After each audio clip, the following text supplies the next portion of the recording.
اعوذ باللہ من الشیطان الرجیم بسم اللہ الرحمن الرحیم۔ حضرت سلیمان علیہ السلام نے بڑی شان و شوکت، روب تاب اور بے مثال قدر و طاقت کے ذریعے حکومت کی۔ ان کا دارالخلافہ شام کے علاقہ میں بیت المقدس تھا۔ خداوند متعال نے عظیم قدرت اور وسیع اختیارات ان کو دیے ہوئے تھے، حتیٰ کہ آسمانی بجلی کی کڑک، چمک، ہوا، جن و انس، چرندے اور پرندے اور دیگر تمام حیوانات آپ علیہ السلام کے حکم کے تابع تھے۔ آپ علیہ السلام سب کی زبان سمجھتے تھے۔ اسی زمانے کی بات ہے کہ ملک سبا، جس کا موجودہ نام چمن ہے، اس پر بلقیس نام کی ایک خاتون حکومت کر رہی تھی۔ اس نے بہت بڑی حکومت تشکیل دے رکھی تھی، لیکن وہ خود اور اس کی قوم سورج پرست اور بت پرست تھے۔ وہ لوگ خدا سے بہت دور تھے، انحراف اور گناہ کے راستے پر چل رہے تھے۔ اس بنا پر حضرت سلیمان علیہ السلام پر لازم تھا کہ اپنی عاقلانہ رہبری کے ذریعے انہیں غلط راستوں سے ہٹا کر توحید کی طرف دعوت دیتے اور ان سے بت پرستی کے مرض کو جڑ سے نکال پھینکتے۔ ایک دن حضرت سلیمان علیہ السلام اپنے تخت پر تشریف فرما تھے۔ چونکہ اللہ تعالیٰ نے تمام پرندوں کو آپ علیہ السلام کا تابع کیا ہوا تھا، وہ ایک مخصوص انداز میں حضرت سلیمان علیہ السلام کے سر کے اوپر صف باندھے کھڑے تھے اور پر کے ساتھ پر ملا کر تخت کے اوپر سایہ کیے ہوئے تھے، تاکہ سورج کی گرمی آپ علیہ السلام کو اذیت نہ دے۔ پرندوں میں سے ایک پرندہ جس کا نام ہدہد تھا، غائب تھا۔ اس کی عدم موجودگی اس چیز کا باعث بنی کہ پرندوں کے درمیان میں سے اس کی جگہ خالی تھی اور وہاں سے دھوپ تخت سلیمان علیہ السلام پر پڑ رہی تھی۔ حضرت سلیمان علیہ السلام نے دیکھا کہ ایک سوراخ سے تخت پر سورج کی دھوپ پڑ رہی ہے۔ انہوں نے اوپر دیکھا تو معلوم ہوا کہ ہدہد غائب ہے۔ انہوں نے پوچھا، ہدہد کیوں نظر نہیں آ رہا؟ اس کی عدم موجودگی پر اسے سخت سزا دوں گا یا ذبح کر دوں گا، یا یہ کہ وہ میرے پاس کوئی روشن دلیل لے کر آئے۔ پھر تھوڑی دیر نہ گزری تھی کہ ہدہد آ گیا اور اس نے کہا کہ مجھے ایک ایسی بات معلوم ہوئی ہے جو آپ کو بھی معلوم نہیں۔ میں ملک سبا سے ایک یقینی خبر لے کر آیا ہوں۔ میں نے ایک عورت دیکھی ہے جو یمن کے لوگوں پر حکومت کر رہی ہے۔ اسے دنیا کی ہر چیز حاصل ہے اور اس کے پاس بہت بڑا تخت بھی ہے۔ میں نے دیکھا ہے کہ وہ عورت اور اس کی قوم سورج کی پوجا کر رہے ہیں، اور شیطان نے ان کی نظروں میں اس عمل کو حسین بنا دیا ہے اور انہیں صحیح راستے سے روک دیا ہے کہ اب وہ یہ بھی نہیں سمجھتے ہیں کہ کیوں نہ اس خدا کو سجدہ کریں جو آسمانوں اور زمینوں کے پوشیدہ اسرات کو ظاہر کرنے والا ہے، اور لوگ جو کچھ چھپاتے ہیں یا ظاہر کرتے ہیں وہ سب کچھ جاننے والا ہے۔ وہ اللہ ہے جس کے علاوہ کوئی خدا نہیں، وہ عرش عظیم کا پروردگار ہے۔ حضرت سلیمان علیہ السلام نے ہدہد کا عذر قبول کیا اور فوراً ملکہ سبا اور اس کی قوم کے حوالے سے اپنی ذمہ داری کا احساس کرتے ہوئے ملکہ سبا کے نام ایک خط لکھا اور توحید کی دعوت دی۔ وہ خط اگرچہ مختصر تھا لیکن پرمعنی تھا۔ اس میں جو لکھا، شروع کرتا ہوں خدا کے نام سے جو بڑا رحمان اور رحیم ہے۔ دیکھو، میرے مقابلے میں سرکشی مت کرو اور اطاعت گزار بن کر میرے پاس چلے آؤ۔ حضرت سلیمان علیہ السلام نے وہ خط ہدہد کو دیا اور فرمایا، میں تحقیق کرتا ہوں تاکہ دیکھوں تم سچ کہہ رہے ہو یا جھوٹ۔ یہ خط لے جاؤ اور ملکہ سبا کے تخت کے پاس ڈال دو، اور پھر ان کے پاس سے ہٹ جاؤ اور یہ دیکھو کہ وہ میری دعوت کا کیا جواب دیتے ہیں۔ ہدہد نے خط اٹھایا اور شام سے یمن کی طرف پرواز شروع کی، اور یمن پہنچ کر خط بلقیس کے تخت کے پاس گرا دیا۔ ملکہ نے اپنے تخت کے پاس سے وہ خط اٹھایا اور اسے پڑھنے کے بعد معلوم ہوا کہ وہ کسی بڑی شخصیت کی طرف سے اس کے پاس بھیجا گیا ہے اور اس میں انتہائی قیمتی مطالب درج ہیں۔ اس نے اپنے ملک کے رؤسا کو بلایا اور ان سے یوں کہا کہ اے سردارو، اس اہم معاملے میں تم اپنی رائے کا اظہار کرو، کیونکہ میں کوئی بھی کام تمہاری شرکت اور تمہاری رائے کے بغیر انجام نہیں دیتی۔ اشراق قوم نے جواب میں کہا، ہم بڑی طاقت والے اور جنگجو لوگ ہیں، لیکن آخری فیصلہ آپ کے ہاتھوں میں ہے، دیکھیے آپ کیا حکم دیتی ہیں۔ اس طرح سے انہوں نے ملکہ کے سامنے اپنی فرمانبرداری کا اظہار کر دیا اور دوسری اپنی قوت کا ذکر کر کے میدان میں جنگ لڑنے کا مشورہ بھی دے دیا۔ جب ملکہ نے ان کا جنگ کی طرف رجحان دیکھا اور اندرونی طور پر اس کا قطعاً ارادہ نہیں تھا تو ان کی اس جنگی پیاس کو بجھانے کے لیے اس نے ان سے کہا، جب بادشاہ کسی آباد علاقے میں داخل ہوتے ہیں تو وہ انہیں تباہ و برباد کر دیتے ہیں اور وہاں کے باعزت لوگوں کو ذلیل کر دیتے ہیں، کچھ کو مار ڈالتے ہیں، کچھ کو قیدی بنا لیتے ہیں اور کچھ کو بے گھر کر دیتے ہیں، جہاں تک ان کے بس میں ہوتا ہے لوٹ مار کرتے ہیں۔ پھر ملکہ نے کہا، ہمیں سب سے پہلے سلیمان علیہ السلام اور اس کے ساتھیوں کو آزمانا چاہیے اور دیکھنا چاہیے کہ وہ کیسے لوگ ہیں، آیا سلیمان علیہ السلام بادشاہ ہیں یا پیغمبر۔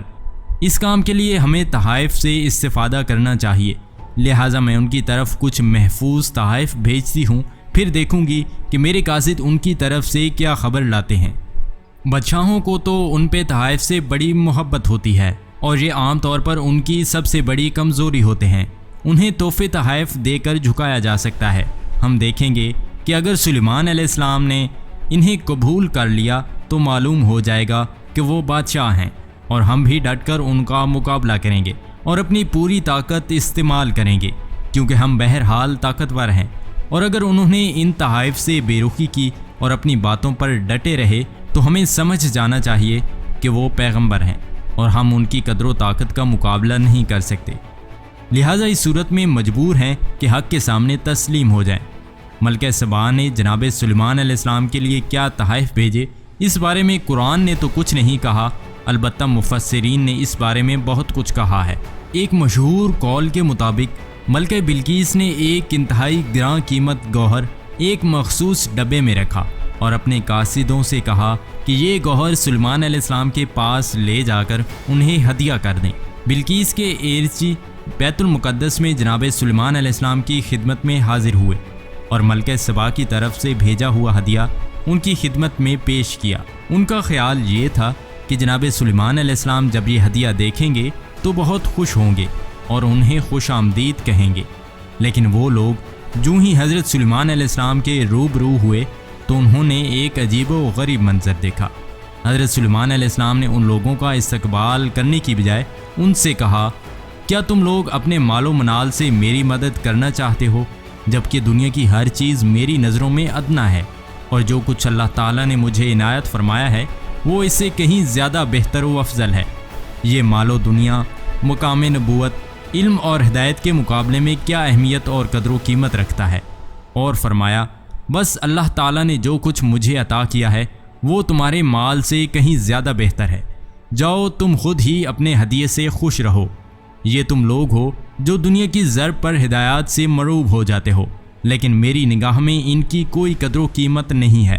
اس کے بعد جناب سلیمان علیہ السلام نے ملکہ سبا کے قاصدوں کو دو ٹوک الفاظ میں کہا کہ تم لوگ ملکہ سبا اور اپنے ملک کے سرداروں کی طرف واپس چلے جاؤ، لیکن یہ بات کان کھول کر سن لو، ہم عنقریب ایک بہت بڑے لشکر کے ہمراہ ان کے پاس آئیں گے اور وہ اس کا مقابلہ نہیں کر سکیں گے، اور ہم انہیں سبا کی سرزمین سے باہر نکال دیں گے، جبکہ وہ اس وقت انتہائی ذلیل و خوار ہو جائیں گے۔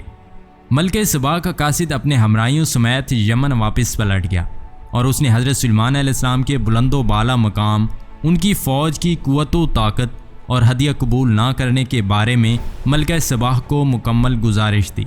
ملکہ یہ سمجھ گئی کہ حضرت سلیمان علیہ السلام کے فرمان، جو کہ حق اور توحید کا فرمان ہے، کے سامنے سر تسلیم خم کرنا پڑے گا، کیونکہ اپنی اور اپنی قوم کی سلامتی کے لیے اس کے علاوہ کوئی اور چارہ نہیں ہے کہ حضرت سلیمان علیہ السلام کے ساتھ ملحق ہو جائیں۔ یہ ارادہ کرنے کے بعد بلقیس نے اپنی قوم کے اشراف کو ہمراہ لیا اور سبا سے شام کی جانب روانہ ہوئی تاکہ اس بارے میں قریب سے زیادہ تحقیق کرے۔ جب حضرت سلیمان علیہ السلام کو یہ معلوم ہوا کہ بلقیس اور اس کی قوم کے بزرگان شام آ رہے ہیں تو آپ علیہ السلام نے حاضرین سے فرمایا، تم میں سے کون ہے کہ جو ان لوگوں کے یہاں پہنچنے سے پہلے ملکہ سبا کا تخت میرے سامنے حاضر کرے؟ جنات میں سے ایک کے فرید جن نے کہا، میں اتنی جلدی لے آؤں گا کہ آپ علیہ السلام اپنی جگہ سے بھی نہ اٹھیں گے، لیکن اسد بن بقیہ کہ جن کے پاس کتاب کے ایک حصے کا علم تھا، انہوں نے کہا، میں اتنی جلدی لے آؤں گا کہ آپ علیہ السلام اپنی آنکھ بھی جھپک نہ پائیں گے۔ حضرت سلیمان علیہ السلام کے آنکھ جھپکنے سے پہلے ہی بلقیس کا تخت آپ کے سامنے موجود تھا، تو فوراً کہا، یہ تو میرے پروردگار کا فضل و کرم ہے تاکہ وہ مجھے آزمائے کہ میں شکریہ ادا کرتا ہوں یا کہ پرانے نعمت کرتا ہوں۔ اس کے بعد حضرت سلیمان علیہ السلام نے حکم دیا کہ اس تخت کو مناسب مقام پر سجاؤ تاکہ جب بلقیس آئے تو اس سے پوچھیں کہ یہ تخت تمہارا ہے یا نہیں، وہ کیا جواب دیتی ہے۔ حضرت سلیمان علیہ السلام نے ملکہ سبا کی عقل کو آزمانے اور خدا پر اس کے ایمان لانے کے لیے راہ ہموار کرنے کی غرض سے اس کے تخت میں کچھ تبدیلیاں کرنے کا حکم دیا تاکہ وہ پہچانا نہ جا سکے۔ چنانچہ انہوں نے کہا اس کے تخت میں کچھ تبدیلی کر دو، ہم دیکھتے ہیں کہ وہ سمجھ پاتی ہے کیا ان لوگوں میں سے ہے جو ہدایت نہیں پاتے۔ زیادہ دیر نہیں گزری تھی کہ بلقیس اپنے افراد کے ہمراہ پہنچ گئی۔ کسی شخص نے اس تخت کی طرف اشارہ کیا اور بلقیس سے کہا کیا آپ کا تخت اس طرح کا ہے؟ ملکہ سبا نے نہایت ہی عقل مندانہ انداز میں جواب دیتے ہوئے کہا یہ تو خود ہی وہی تخت معلوم ہوتا ہے۔ تاریخ میں ہے کہ ملکہ نے اپنے اس گراں قیمت تخت کی بڑی حفاظت کی تھی، اسے اپنے خصوصی محل کے خاص کمرے میں اہم مقام پر نصب کیا ہوا تھا، جس کی حفاظت کے لیے خصوصی دستہ مقرر تھا، اور اس محل میں نہایت مضبوط دروازے لگے ہوئے تھے۔ لیکن ان تمام تردیدوں کے باوجود ملکہ نے اپنے تخت کو پہچان لیا تھا۔ جس محل میں ملکہ بلقیس کا تخت لگانے کا انتظام کیا ہوا تھا، جناب سلیمان علیہ السلام کے حکم کے مطابق اس کا صحن صاف شفاف شیشے سے بنایا گیا تھا اور اس شیشے کے نیچے سے پانی جاری کیا گیا تھا۔ جبکہ ملکہ بلقیس اپنے افراد کے ہمراہ محل میں داخل ہوئی تو ایک نوکر نے کہا کہ محل کے اس صحن میں داخل ہوں۔ ملکہ جب صحن میں داخل ہوئی تو اس نے خیال کیا کہ پورا کا پورا صحن پانی سے بھرا ہوا ہے، لہٰذا اس نے پنڈلیوں تک اپنے پینچے اوپر اٹھا لیے تاکہ پانی کے اندر سے گزر سکے، جبکہ وہ حیرت میں گم تھی کہ پانی کا یہاں پر کیا کام۔ لیکن بہت جلد حضرت سلیمان علیہ السلام نے اسے اس پریشانی سے باہر نکالا اور فرمایا یہ محل کا صحن ہے جسے صاف شفاف شیشے سے بنایا گیا ہے، یہاں پر کوئی پانی نہیں ہے جو پنڈلیوں کے براہنہ کرنے کا موجب بنے۔ جس کے بعد ملکہ سبا نے دعوت سلیمان علیہ السلام کی حقانیت پر متعدد نشانیاں دیکھیں اور یہ بھی مشاہدہ کیا کہ اس قدر و طاقت رکھنے کے باوجود ایسے اچھے اخلاق کے مالک ہیں کہ جو بادشاہوں کے ساتھ بالکل نہیں ملتی، لہٰذا وہ سچے دل کے ساتھ حضرت سلیمان علیہ السلام کی نبوت پر ایمان لے آئی اور صالحین کی صف میں شامل ہو گئی، جیسا کہ قرآن اس کی ترجمانی کرتے ہوئے فرماتا ہے بلقیس نے کہا میں نے اپنے نفس پر ظلم کیا تھا اور اب میں سلیمان علیہ السلام کے ساتھ اس خدا پر ایمان لے آئی ہوں جو عالمین کا پالنے والا ہے۔ گویا بلقیس اپنی زبان سے یہ کہہ رہی تھی کہ میں ماضی میں سورج کو سجدہ کرتی رہی ہوں، بتوں کی پوجا پاٹ کرتی رہی ہوں اور اپنے آپ کو دنیا میں سب سے بہترین مخلوق سمجھتی رہی، لیکن اب یہ سمجھ میں آیا ہے کہ میری قدرت کس قدر ناچیز تھی۔ حقیقت یہ ہے کہ یہ دنیا کی زرق و برق روح انسان کو سراب نہیں کرتی۔ خدایا میں نے حضرت سلیمان علیہ السلام کے ہمراہ تیری بارگاہ میں آئی ہوں اور میں اپنی گزشتہ زندگی پر پشیمان ہوں اور پیشانی نیاز تیری بارگاہ میں رکھ دی۔ میں رہبر حق اور رہبر الہی کو کھول کر تیرے دربار میں حاضر ہوئی ہوں، چونکہ تیری درگاہ میں الہی رہبر کو قبول کیے بغیر حاضر ہونا اندھے پن کا ثبوت ہے۔ ایک روایت میں یہ بھی ملتا ہے کہ ملکہ بلقیس نے حضرت سلیمان علیہ السلام سے شادی کر دی تھی اور آپ علیہ السلام نے اسے دوبارہ ملک سبا کا حکمران بھی بنا دیا تھا۔ جی تو ناظرین، کیسی لگی آپ کو ہماری آج کی ویڈیو؟ اگر ویڈیو اچھی لگی ہو تو ایک لائک اور چینل کو سبسکرائب ضرور کیجیے گا۔ ملتے ہیں ایک اور ویڈیو میں، تب تک کے لیے اپنا اور اپنے پیاروں کا بہت سارا خیال رکھیے گا۔ اللہ حافظ۔